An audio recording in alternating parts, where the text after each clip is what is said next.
9 affirmations qu'on entend souvent, alors plus ou moins discrètement, plus ou moins affirmées au grand jour. Les premières, elles concernent la transmission du virus.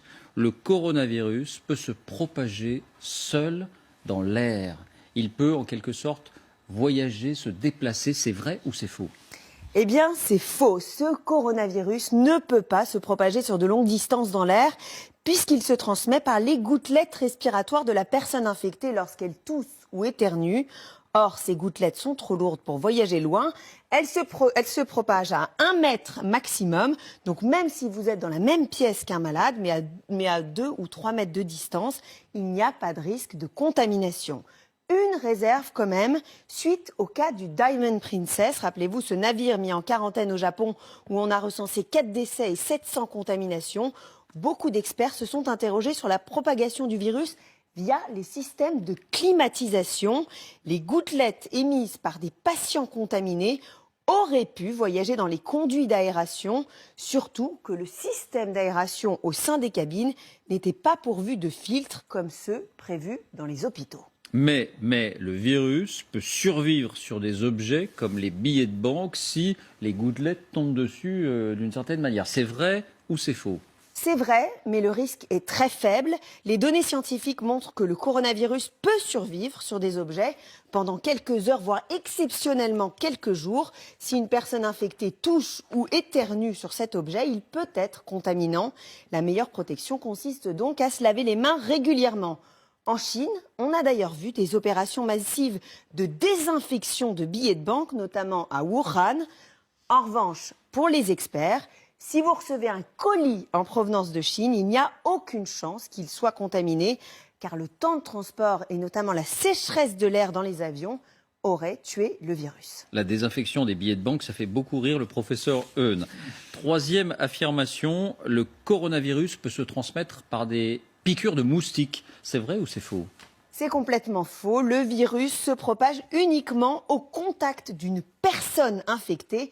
La transmission est interhumaine. Alors l'origine du virus maintenant, certaines personnes indiquent qu'il aurait été fabriqué intentionnellement dans un laboratoire aux États-Unis. C'est vrai que ça revient assez souvent. C'est vrai ou c'est faux?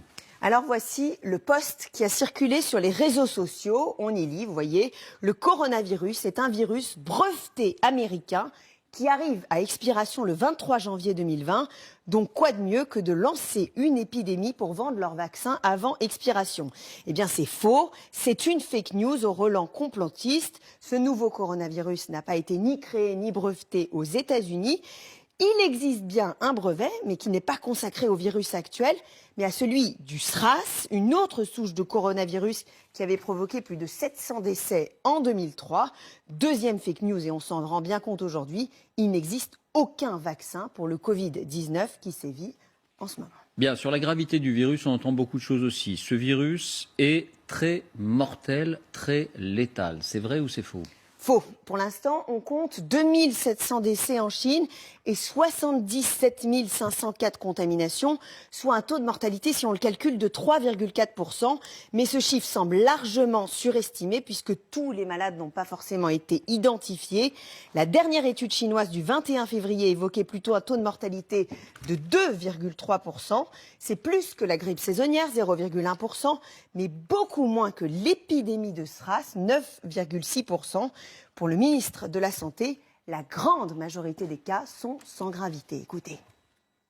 On sait, 80% des formes sont des formes sans gravité.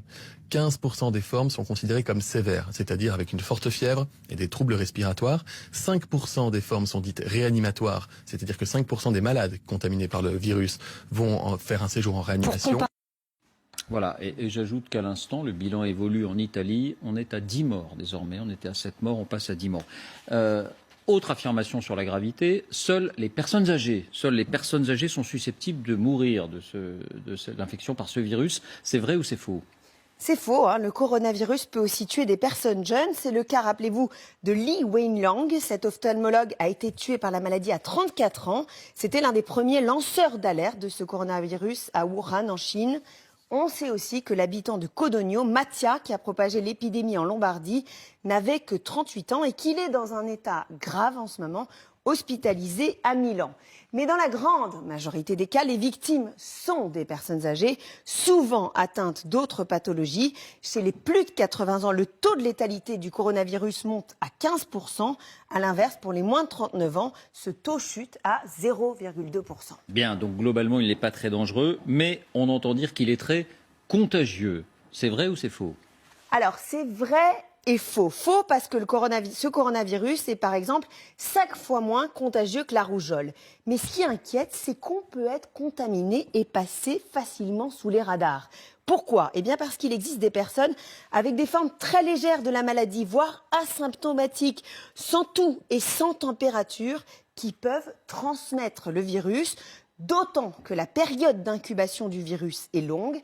Elle est comprise entre 1 et 14 jours, période pendant laquelle le patient est contagieux, mais ne présente pas forcément les symptômes. Bien, 2 dernières questions sur la protection. Alors les masques, on a entendu tout et son contraire sur les masques. Au final, sont-ils efficaces? Oui, ils sont efficaces, on entend dire. C'est vrai ou c'est faux? C'est vrai, à condition de bien les choisir. Les masques en papier, type masques chirurgicaux, ne sont efficaces que pour les personnes malades et pour limiter la propagation du virus. En revanche, ils ne protègent pas les personnes saines. Pour se protéger, il faut des masques appelés FFP2, comme celui-là. Ils sont plus épais, plus filtrants. Ils sont efficaces 3 heures. Après, il faut les jeter. Ce sont notamment les masques qu'utilisent les soignants au contact des malades. Dernier point, lorsqu'on est vacciné contre la grippe, on nous encourage chaque année à nous vacciner contre la grippe, on est de ce fait protégé contre le coronavirus. C'est vrai ou c'est faux? C'est complètement faux. Le vaccin contre la grippe n'est absolument pas efficace, tout comme les vaccins contre les pneumonies qui n'offrent aucune protection contre ce nouveau coronavirus. Merci beaucoup Jennifer.